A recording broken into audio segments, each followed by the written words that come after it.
MRF పరిశ్రమ కార్మిక union అధ్యక్షుడు, కేపీఎస్ యూనియన్ అధ్యక్షుడు కొత్తగొల్ల చంద్రశేఖర్ జన్మదిన వేడుకలు ఘనంగా నిర్వహించారు.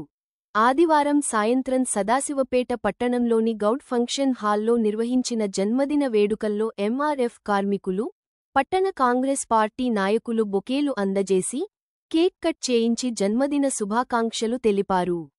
ఈ కార్యక్రమంలో టీజీఐఐసీ చైర్మన్ నిర్మల జగ్గారెడ్డి పాల్గొని ఎంఆర్ఎఫ్ యూనియన్ అధ్యక్షుడు కొత్తగొల్ల చంద్రశేఖర్కు జన్మదిన శుభాకాంక్షలు తెలిపారు. ఈ సందర్భంగా నిర్మల జగ్గారెడ్డి మాట్లాడుతూ కార్మికులకు ఎల్లప్పుడూ అందుబాటులో ఉంటూ వారి సమస్యలను పరిష్కరిస్తున్న వ్యక్తి కొత్తగొల్ల చంద్రశేఖర్ అని అన్నారు. శేఖర్ ఇలాంటి జన్మదిన వేడుకలు మరెన్నో జరుపుకోవాలని, భవిష్యత్తులో మరెన్నో ఉన్నత పదవులను అందుకోవాలని కోరారు. అనంతరం కొత్తగొల్ల చంద్రశేఖర్ మాట్లాడుతూ తన జన్మదిన వేడుకలు నిర్వహించిన తోటి కార్మికులకు, యూనియన్ నాయకులకు, పట్టణ కాంగ్రెస్ పార్టీ నాయకులకు కృతజ్ఞతలు తెలిపారు. ఈ కార్యక్రమంలో కాంగ్రెస్ పార్టీ నాయకులు చిరు, పిల్లోడి విశ్వనాథం, రాయపాడు రమేష్, సాబేర్, చోటుబాయ్, కాంగ్రెస్ పార్టీ మండల ఉపాధ్యక్షుడు దస్తూరి విఠల్,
కొత్తగొల్ల శేఖర్ గారి జన్మదినం 53వ జన్మదినం సందర్భంగా మరి ఇక్కడ చేసిన కమిటీ అసోసియేషన్ మెంబర్లకి అలాగే కాంగ్రెస్ నాయకులకి ఇక్కడ చేసిన ప్రతి ఒక్కరు కూడా జన్మదిన శుభాకాంక్షలు శేఖర్ గారు చెప్పుకుంటూ మరి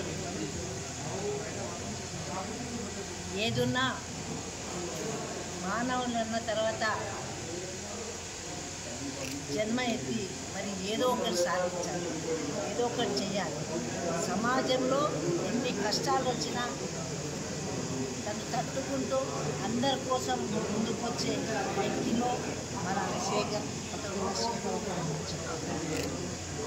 మరి మనందరం చూస్తాం, మనతో కలిసి ఉండడం, మనలో మరి ఒక శక్తిని నింపి ఈరోజు ఈ స్థాయికి వచ్చిందంటే మరి ఆ పట్టుదల ఉన్న ఓపిక మనమందరం చూస్తున్నాం.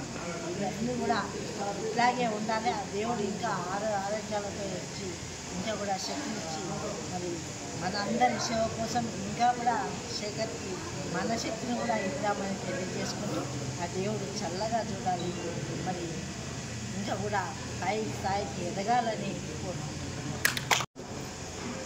మరి నా యొక్క పుట్టినరోజు మా యొక్క ఎంఆర్ఎఫ్ కార్మికుల సమక్షంలో మరి మా యొక్క ఎంఆర్ఎఫ్ యూనియను మరి ప్రతి ఒక్కరూ బాధ్యత వహించి ఈ యొక్క పుట్టినరోజు జరపడము జరిగింది. మరి దానికి ముఖ్య అతిథిగా మన అక్క TGIIC చైర్మన్ మరి నిర్మలా జయప్రకాష్ రెడ్డి గారు, మరి అదే రకంగా పట్టణ కాంగ్రెస్ నాయకులు, మరి ఇక్కడికి ఇచ్చేసిన మహిళా అక్కలకు మొత్తము శోభక్కకు మరి వాళ్ళ మిత్ర బృందానికి మిగతా వాళ్ళందరికీ, ఎందుకంటే పేర్లు చెప్తే టైం సరిపోదు కనుక ఇక్కడికి ఇచ్చేసిన ప్రతి ఒక్కరికి, నా తోటి యూనియన్ వాళ్ళకు, మరి అదే రకంగా కార్మిక సోదరులకు ప్రతి ఒక్కరికి పేరున KPS పార్టీ తరఫున మరి నా తరఫున హృదయపూర్వక జన్మదిన శుభాకాంక్షలు తెలుపుతున్నా. ఎందుకంటే ఈ యొక్క 53వ పుట్టినరోజు జరుపుకుంటున్నానంటే అది మా కార్మికుల అభినందనీయం. ఎందుకనంటే వాళ్ళు అన్నా నీ పుట్టినరోజు చేస్తామని ప్రతిసారి వాళ్ళు నా యొక్క పుట్టినరోజు జరపడము మరి నేను హాజరు కావడం జరుగుతుంది. ఎందుకంటే ఈ జన్మల రుణపడి ఉంటాం. ఎందుకనంటే ఈ యొక్క సందర్భాలు ఎప్పటికీ రావు. మరి నలుగురితో మంచిగా ఉన్నప్పుడు మాత్రమే మరి అందరితో మిత్రపక్షంగా అందరితో కలగలుపుగా ఉంటేనే ఈ యొక్క సందర్భాలు వస్తుంటాయి. కనుక మేము ఎంఆర్ఎఫ్లో మరి ఎప్పుడైనా కానీ అందరితో కలిసిమెలిసి ఉన్నాము, ఎవరిని కూడా శత్రువుగా చూసుకోలేము. మరి పట్టణ కాంగ్రెస్ నాయకులు కూడా ఎప్పుడు కూడా మాతో అందరితో కలిసిమెలిసే ఉన్నాము. ఎందుకనంటే పార్టీలో ఎప్పుడైనా విభేదాలు లేకుండా చూసుకోవాలనే బాధ్యత కూడా మా మీద ఇటు ఉన్నది. మరి పార్టీలో చుట్టుపక్కల 10 ఓట్లు చేపించాలంటే మేమందరం బాధ్యత వహించాల్సిన అవసరం ఉంది ఎంఆర్ఎఫ్ నాయకులు. మరి అదే రకంగా మీరు అందరు దీన్ని అర్థం చేసుకునాలి. మనకు రాబోయే ఎంపీటీసీలు, మరి జెడ్పీటీసీ, మరి సర్పంచులు, మరి చుట్టుపక్కల కౌన్సిలర్లు కూడా ఉంటారు. కనుక మనం అందరం ఎంఆర్ఎఫ్ కార్మికులం కానీ ఎంఆర్ఎఫ్ యూనియన్ కానీ మరి కాంగ్రెస్ పార్టీని గెలిపేయడానికి అందరికీ ముందుండాలని చెప్పేసి ఈ సందర్భంగా కోరుకుంటున్నా. మరి అవకాశం ఇచ్చినందుకు అందరికీ